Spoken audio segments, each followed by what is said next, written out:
Chose promise, chose due. Bien évidemment, bonjour à tous et à tous, je suis très content de vous retrouver donc pour une nouvelle vidéo. Sachez que, hier, on avait fait du coup une petite vidéo là où je donnais mon avis concernant du coup les différents, j'allais dire trailers, mais finalement c'est plus TV spot, teaser et trailer de différents films du coup qui sont sortis donc lors du Super Bowl. C'était sympa, donc n'hésitez pas à aller voir la vidéo si vous en avez envie. Mais aujourd'hui, comme je l'avais dit donc pour cette vidéo, on va parler du troisième trailer. Oui, c'est le troisième et c'est beaucoup. Du film Les Thunderbolts. Bien évidemment, attention quand même un peu spoiler, j'allais dire, parce que bon, en même temps, si vous regardez une analyse d'un trailer, c'est que vous n'avez pas forcément peur, et en plus de ça, c'est que vous avez vu le trailer, bien évidemment. Concernant mon avis, en vrai, moi je suis extrêmement chaud, et ce qui est fou, c'est que le film Captain America Brave New World sort demain, et d'ailleurs je vais le voir demain, avec mon meilleur ami, mais sachez que je suis plus chaud à l'heure actuelle pour les Thunderbolts, et les 4 Fantastiques aussi, que pour le film Captain America Brave New World. Alors, vous allez me dire comment ça? Je suis quand même chaud pour Captain America, de voir un petit peu où ça va aller et tout, mais quand un film sort dans les prochains jours, je suis un petit peu moins chaud que lorsqu'il sort dans quelques mois ou quelques semaines. Voilà, c'est comme ça, j'ai jamais vraiment compris pourquoi, mais en tout cas voilà.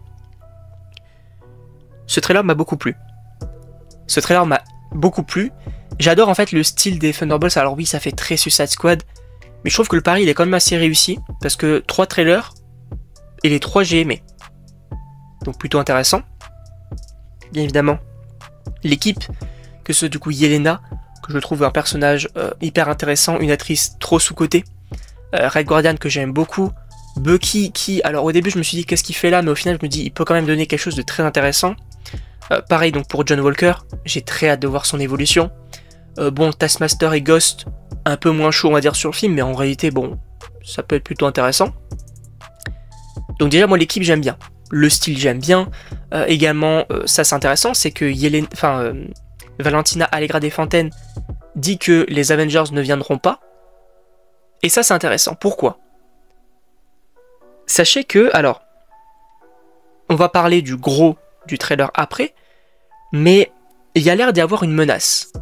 Parce qu'on voit du coup une sorte d'ombre qui s'étend, alors je suppose que c'est sur New York, et ou même une autre ville, parce que c'est vrai que New York ce serait un petit peu bizarre, parce que tu te dis, bah dans ce cas-là, pourquoi Spider-Man ne vient pas? Pourquoi d'autres personnages ne viennent pas? Parce que c'est bien beau de dire les Avengers ne viendront pas, mais à un moment donné, où sont-ils? Où sont-ils? Surtout si c'est une grosse menace comme ça, c'est un peu bizarre. Donc on voit que c'est quand même un énorme problème, et on dit voilà, donc les Avengers ne viendront pas, etc. Ok. Par contre, moi ce qui est hyper intéressant, c'est que, est-ce que donc la menace ce serait donc un antagoniste, et d'ailleurs n'hésitez pas à me donner des idées parce que je n'en ai pour le moment aucune, sur qui du coup bah, aurait ces capacités là, qui pourrait du coup être l'antagoniste du film. La solution la plus logique que j'ai, bah, ce serait que ce serait Sentry, ou plutôt du coup Void, donc son double un petit peu maléfique, qui prenne le contrôle. Alors je n'étais pas au courant qu'il avait ce genre de capacité, mais en réalité pourquoi pas, ils ont bien pu réécrire ses pouvoirs, il n'y a pas de souci. Mais sinon, j'ai pas trop d'idées, donc n'hésitez pas à me donner donc, des idées de personnages. Et si en vrai il y a des idées plutôt intéressantes, je pourrais bien évidemment en faire une vidéo. Mais en tout cas, voilà, donc moi j'adore l'équipe. Et en plus de ça, une menace qui a l'air de peser, donc plutôt intéressant. Par contre, ça aussi, faut y revenir, c'est Sentry. Parce que Sentry, on sait qu'il est dans le film, on le voit, c'est le Bob là qu'ils ont teasé. On voit costume, alors on voit sa main, on voit son costume dans le noir, etc. Ok, il faudra peut-être nous le montrer. Alors est-ce que du coup il garde la surprise, parce que pour rappel, hein, il y avait des scoopers qui disaient que le costume de Sentry était l'un des plus beaux, même le plus beau costume du MCU. Est-ce que du coup ils ont extrêmement confiance en Sentry? Alors, pour moi le souci c'est que je pense que Marvel pense trop aux fans. Et pour moi ça peut être un problème parce qu'en réalité oui les fans sont chauds peut-être pour un Sentry, sont chauds de le voir, etc. Et ça qu'il y a Sentry dans le film. Mais qu'en est-il du grand public? Alors oui le grand public va peut-être se dire ah bah c'est un film avec des losers, ah je reconnais tel et tel personnage, ok ben viens on va le voir, ok pourquoi pas. Mais si tu aurais montré là à la fin du trailer, en vrai tu montres Sentry en costume, les gens vont se dire oula, c'est qui ce personnage là? Et du coup bah ils vont se dire bah venez on va le voir pour découvrir un petit peu ce qu'est ce personnage, et il a l'air quand même très puissant, avec son costume un petit peu...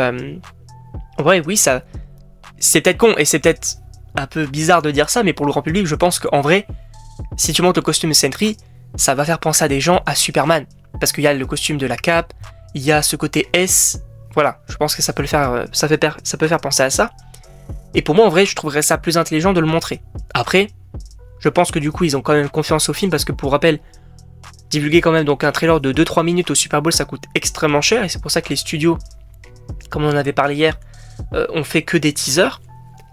Là, dépenser quand même des millions et des millions juste pour divulguer ce trailer au Super Bowl, c'est qu'ils ont confiance.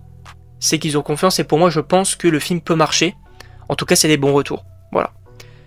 En tout cas donc n'hésitez pas à me dire ce que vous en avez pensé dans les commentaires. N'hésitez pas non plus bien évidemment à vous abonner, à partager. On se retrouve non pas demain mais plutôt en fin de semaine, donc soit jeudi, soit samedi, pour la critique de Captain America Brave New World. J'ai quand même assez hâte. Et donc bah, d'ici là, bah, moi je vous dis à la prochaine pour une prochaine vidéo.